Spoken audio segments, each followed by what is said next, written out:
So ito, no, 2025 release ng shattered backboard Jordan 1 High. Ito yung tawag nila dito sa mga reseller. Categorized as bricks kasi hindi siya na sold out, hindi siya bumenta.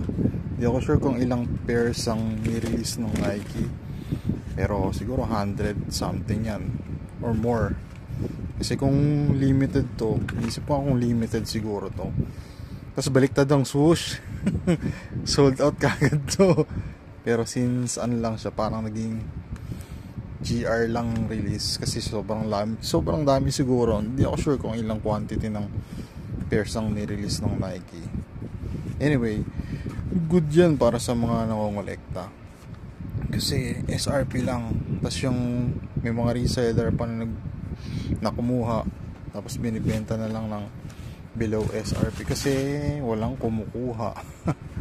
Ang daming stock sa mga retailers, Nike, Titan, at kung saan pa may available. Baka sa Foot Locker meron din siguro.